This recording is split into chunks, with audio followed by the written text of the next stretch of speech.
시편 107편 33절부터 43절 함께 봉독합니다. 여호와께서는 강이 변하여 광야가 되게 하시며 샘이 변하여 마른 땅이 되게 하시며 그 주민의 악으로 말미암아 옥토가 변하여 염전이 되게 하시며 또 광야가 변하여 못이 되게 하시며 마른 땅이 변하여 샘물이 되게 하시고 줄인 자들로 거기에 살게 하사 그들이 거주할 성읍을 준비하게 하시고 밭에 파종하며 포도원을 재배하여 풍성한 소출을 거두게 하시며 또 복을 주사 그들이 크게 번성하게 하시고 그의 가축이 감소하지 아니하게 하실지라도 다시 압박과 재난과 우환을 통하여 그들의 수를 줄이시며 낮추시는도다. 여호와께서 고관들에게는 능욕을 쏟아 부으시고 길 없는 황야에서 유리하게 하시나 궁핍한 자는 그의 고통으로부터 건져주시고 그의 가족을 양떼같이 지켜주시나니 정직한 자는 보고 기뻐하며 모든 사악한 자는 자기 입을 봉하리로다. 지혜 있는 자들은 이러한 일들을 지켜보고 여호와 인자하심을 깨달으리로다. 아멘. 할렐루야. 오늘도 주님과 함께 하시는 복된 하루가 되시길 주님의 이름으로 축원합니다. 오늘 정체성 선포 성경 통독은 느헤미야 1장 2장입니다.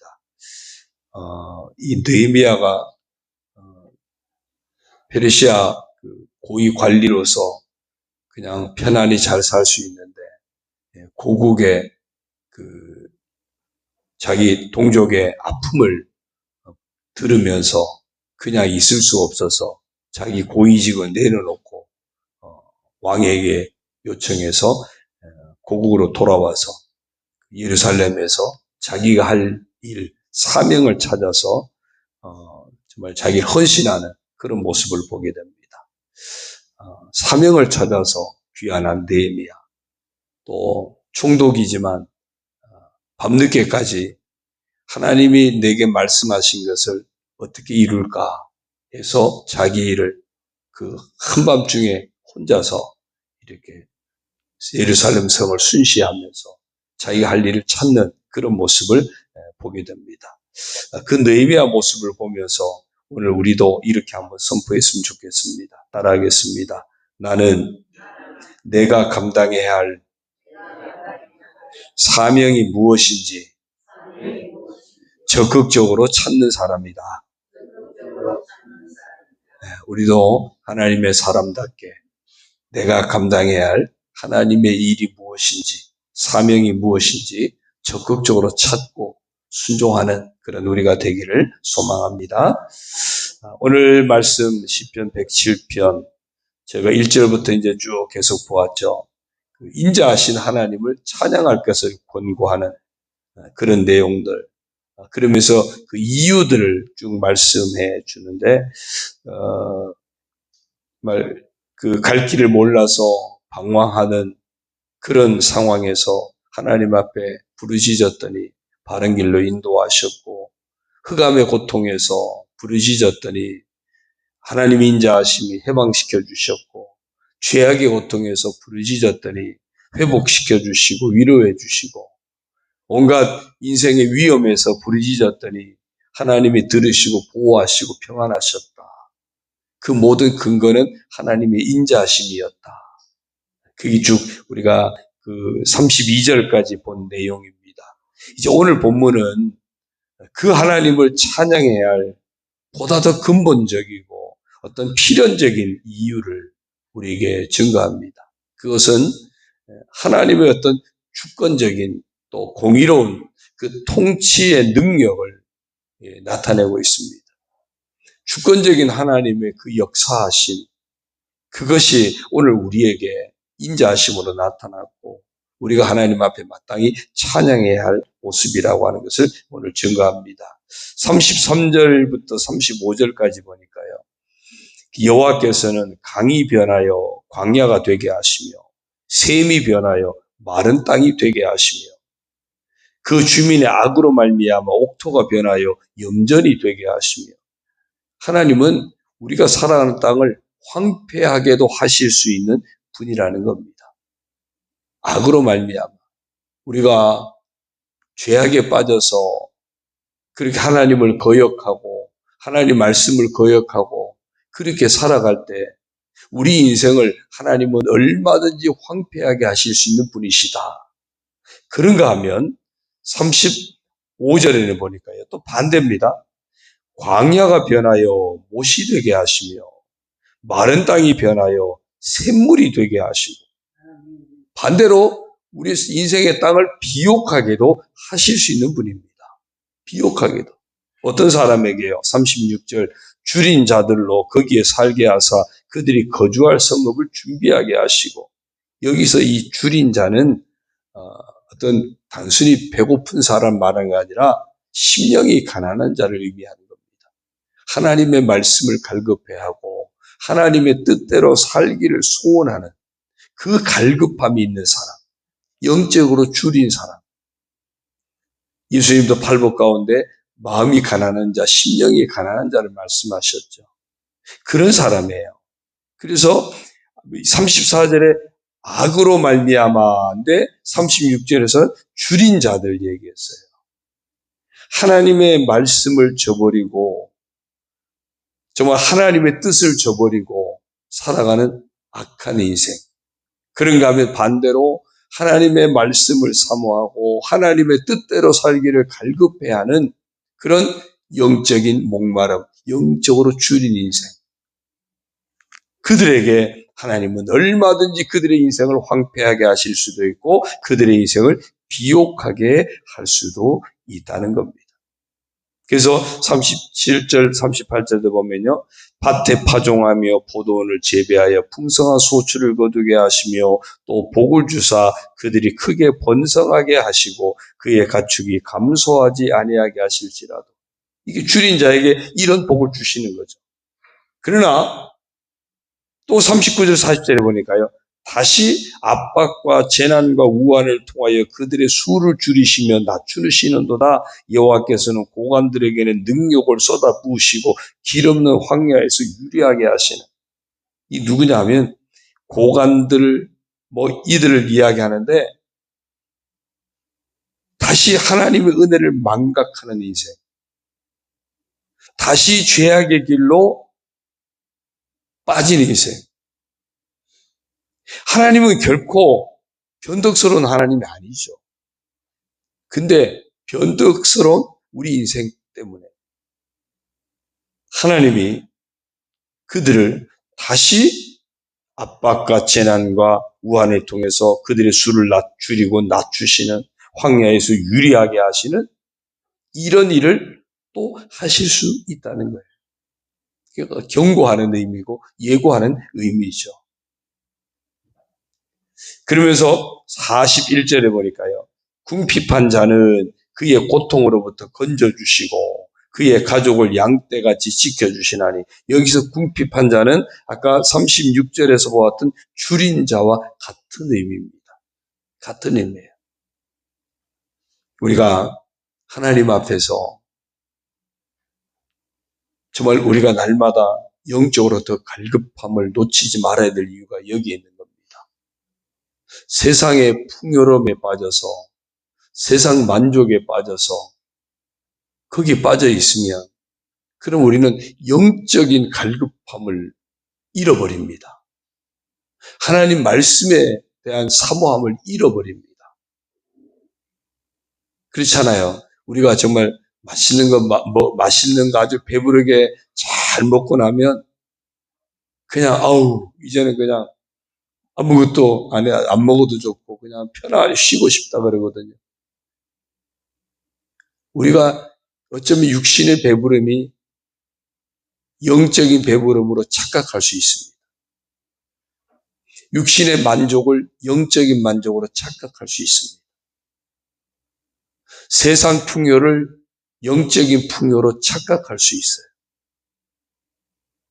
이걸 정말 우리가 구분하지 못하면 그러면 세상 풍요에 빠져서 육신적인 만족에 빠져서 육신적인 안락함에 빠져서 영적으로는 피폐해져 가는데 깨닫지 못하고 우리 스스로 황폐한 인생의 길로 빠질 수 있다는 사실을 놓치지 말아야 됩니다. 항상 내가 배부르고 등 따시고 정말 너무 편안하고 이제는 됐다. 그게 아니에요. 예수님 비유 가운데도 한 부자가 농사가 잘 돼가지고 막 창고마다 다 넣고 부족해서 창고를 또 짓고 그리고 그래도 부족해서 그냥 바깥에다 쌓아두고 농부가 너무 만족스러웠어요. 야, 이제는 됐다. 이제는 먹고 마시고 즐기자. 예수님 뭐라 그러죠? 오늘 밤에 너의 영혼을 데려가면 그게 다 누구 것이 되느냐. 이 사람은 육신적인 풍성한 만족함에 빠져서 영적인 피폐함을 보지 못했던 거예요. 영적인 굶주린 상태를 보지 못했던 겁니다. 이게 사단이 하는 일입니다. 우리의 눈을 속이고 우리의 감각을, 영적인 감각을 자꾸만 무디게 만들어서 속이는 겁니다. 이런 사단에게 속지 않도록, 마귀에게 틈을 주지 않도록 깨어 있어야 하는. 그래서 오늘 말씀에 줄인 자, 궁핍한 자, 이게 다 바로 그런 영적인 의미에서 내 인생의 실상을 늘 보고 놓치지 말라는 겁니다. 그렇게 하면 궁핍한 자는 그의 고통으로부터 건져주시고 그의 가족을 양떼같이 지켜주시나니, 그렇죠. 다시 비옥하게 하실 수 있는 하나님의 섭리. 하나님은 우리 인생에 황폐함을 주실 수도 있고 비옥함을 주실 수도 있는 분이시다. 그러므로 내 인생은 하나님께 달려있다. 그 하나님의 말씀을 내가 늘 사모해야 하고 그 하나님의 뜻을 따라 살기를 늘 소원해야 한다고 하는 영적인 풍족함, 영적인 풍요로움을 날마다 추구하는 그런 우리의 삶을 놓치지 말아야 할 줄로 믿습니다. 그런 하나님의 주권적인 섭리. 근데 놀라운 것은 바로 그 하나님이 우리가 갈 길을 몰라 방황할 때 고통 중에 하나님 앞에 부르짖었더니 하나님이 들으셔서 바른 길로 인도해 주셨다는 겁니다. 그 하나님이 우리가 죄로 인한 흑암 중에서 부르짖었더니 하나님의 고통에서 우리를 건지셔서 해방의 길로 인도하시고 죄악의 고통에서 정말 부르짖었더니 회복시켜 주시고 위로해 주시고 인생의 위험한 지경에서 부르짖었더니 하나님 말씀을 보내서 우리를 건지시고 보호해 주시고 평안을 주시고 그런 인자하심의 은혜를 베푸신다는 겁니다. 하나님 만약에 황폐하기도 하고 비옥하기도 할 수 있는데 하나님의 인자하심이 없으면요, 우리는 평생 어디에 황폐함 속에 살아가야 됩니다. 왜? 그 지은 죄 그대로 하나님이 갚아주셔야 되니까. 공의의 하나님, 우리가 심은 대로 거두게 하시니까. 우리는 평생 황폐함 속에서 헤어날 길이 없습니다. 그런 우리 인생에게 하나님이 우리를 건져주신, 제가 하나님을 떠나서 죄 가운데 살았습니다. 하나님 말씀을 떠나서 말씀을 거역하며 살았습니다. 하나님의 뜻을 거역하고 세상을 쫓아 살았습니다. 하나님, 제가 잘못 살았습니다. 용서해 주시고, 하나님, 제가 이 고통 가운데 있는데 건져 주십시오. 하나님 앞에 부르짖을 때 인자하신 하나님은 우리의 부르짖음을 들으시고 건져내셔서 고통으로부터 건지고 우리 인생을 양떼같이 지켜주시는 축복 가운데 거하게 해 주신다는 겁니다. 계속 말씀드려야죠. 그 증표가 뭐라고요? 십자가예요. 그 증표가 십자가예요. 우리의 죄를 친히 아들의 십자가 죽음으로 대속하시고 용서의 은혜를 베푸시고 구원의 은혜를 베푸시고 하늘의 복을 주시는 하나님 자녀의 권세가 얻게 하시고 하늘의 상속자가 되게 하는 복을 얻게 하신 겁니다. 자, 그러면 42절 보세요. 정직한 자는 보고 기뻐하며 모든 사악한 자는 자기 입을 봉하리로다. 그 하나님 앞에 정직한 자, 겸손한 자, 정말 하나님을 향한 온전히 믿음을 가진 자는 하나님을 기뻐하고 찬양하겠죠. 그럼에도 여전히 하나님을 거역하고 여전히 죄 가운데서 여전히 교만에 빠져서 악한 길로 행하는 자들은 할 말이 없어지는 거예요. 입을 봉하리로다 그랬어요. 야, 네가 죄 가운데서 나를 찾지도 않고 내가 열어준 구원의 길로 오지도 않고 네가 그 길로 간 거야. 네가 스스로 그 심판의 길로 간 거야.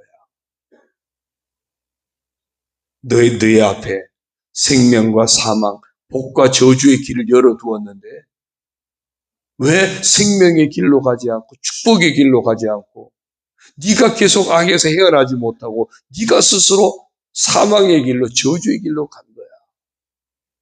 결국 하나님 앞에서는 아무런 할 말이 없게 만드는, 그래서 입을 봉한다 그랬어요. 봉한다. 오늘 우리는 좀 하나님을 기뻐하고 찬양할 수 있는 그 축복의 자리에 늘 있게 되기를 축원합니다.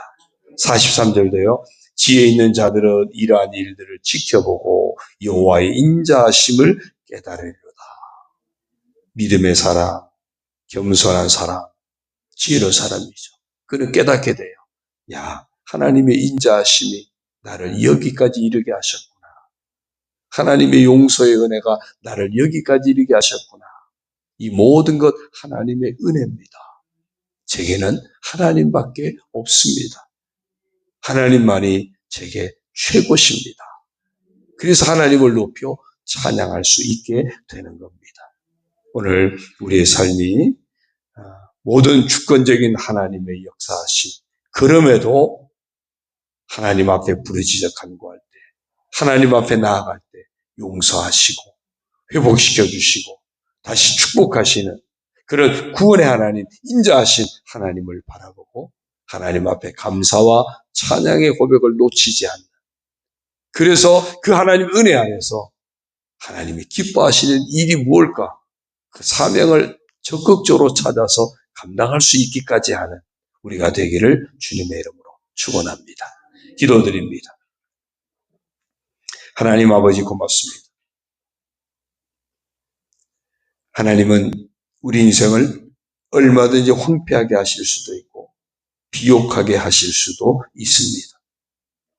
우리가 죄 가운데 헤어나지 못한다면 우리 인생은 황폐함 속에서 헤어날 길이 없습니다.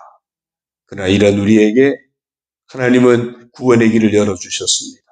독생자까지 보내셔서 우리 죄를 대속하여 주시고 비옥하게 하시는 하나님의 은혜 안으로 들어올 수 있는 길을 열어주셨습니다. 하나님이 세상을 이처럼 사랑하사 하나님의 인자하심이 우리에게 임하셔서 그 인자하신 은혜로 우리가 구원받게 하시고 하나님의 자녀가 되게 하시고 하나님 나라 상속자가 되어지는 하나님 나라 복을 누리며 사는 길을 열어주셨으니 감사를 드립니다. 내가 곧 길이요 진리요 생명이니 오직 예수 그리스도로 말미암아 하나님 앞에 나아가서 이 놀라운 하나님의 복을 받을 수 있는 은혜를 주시니 감사합니다. 이 귀한 사실을 우리가 놓치지 않게 하시고 날마다 예수 그리스도 안에서 하나님의 뜻을 구하고 하나님 말씀을 더 사모하고 영적으로 더 갈급해하고 영적으로 날마다 하나님 앞에 풍요로운 삶을 소원하며 나아가는 저희들 되게 하여 주옵소서. 세상의 풍요에 붙들려서 여러 육신의 풍요에 붙들려서 영적인 갈급함을 잃어버리지 않게 하시고 아버지 하나님 정말 세상에 붙들려서 하나님의 뜻을 놓치는 어리석은 자가 되지 않도록 우리의 심령을 날마다 일깨워 주옵소서. 정말 영적으로 우리 심령이 가난한 자 되어져서 날마다 갈급하게 사모하는 자가 되어져서 하나님의 은혜로 사는 인생, 하나님 예배하신 축복으로 사는 인생, 진정한 하나님 나라 복을 누리기까지 흔들림 없이 믿음으로 살아가는 저희들 되게 하여 주시고 이 놀라운 은혜 베푸신 아버지 앞에 감사와 찬양으로 영광 올려드리며 하나님이 기뻐하시는 사명을 찾아 순종하는 깨어있는 저희들 되게 하여 주옵소서. 이 하루도 정말 주신 은혜에 힘입어 인자하신 하나님의 은혜에 힘입어 살아가는 귀한 날 되게 하여 주옵소서. 정말 기뻐 찬송하며 사는 복된 날 되게 하옵소서. 우리의 모든 성도들이 이런 믿음에 깨어있게 하여 주옵소서. 사랑하는 우리 자녀들이 이런 믿음에 깨어있게 하여 주옵소서. 사랑하는 우리 자들이 정말 영적으로 깨어서 늘 주의 은혜를 사모하는 삶을 놓치지 않게 하여 주옵소서. 믿음의 가정 이루게 하시고 믿음의 가문 이루게 하시고 하나님의 복을 누리는 복된 가정, 복된 가문 되게 하여 주옵소서. 우리 교회에 속한 온 성도들이 이런 하나님의 은혜 가운데 붙잡혀 살아가는 믿음의 성도, 믿음의 가정 이루도록 하나님 아버지 복을 내려 주옵소서. 오늘도 우리가 서로 중보하며 이웃의 아픔들을 품고 하나님 앞에 엎드릴 때에 아버지 하나님 서로 중보하며 그들의 소원들을 품고 아버지 앞에 간구할 때에 하나님 아버지 응답의 복으로 역사하여 주옵소서. 육신의 병으로 아파하는 이들 치료하여 주시고 삶의 여러 가지 어려움 속에서 건져주시고 날마다 주님과 동행하여 승리하는 삶, 형통하는 삶 되게 하옵소서. 반찬 나눔을 통해서 하나님 영광이 드러나게 하시고 이제 헌금으로 섬기고 또 봉사로 섬기는 모든 섬기는 손길 위에도 하나님의 축복으로 채워 주옵소서. 모든 것 감사드리옵고 예수님의 이름으로 축복하며 기도 올리옵나이다. 아멘. 하늘에 계신 우리 아버지, 아버지의 이름을 거룩하게 하시고 아버지의 나라가 오게 하시고 아버지의 뜻이 하늘에서와 같이 땅에서도 이루어지게 하소서. 오늘 우리에게 일용할 양식을 주시고 우리가 우리에게 잘못한 사람을 용서하여 준 것 같이 우리 죄를 용서하여 주시고 우리를 시험에 빠지지 않게 하시고 악에서 구하소서. 나라와 권능과 영광이 영원히 아버지의 것입니다. 아멘.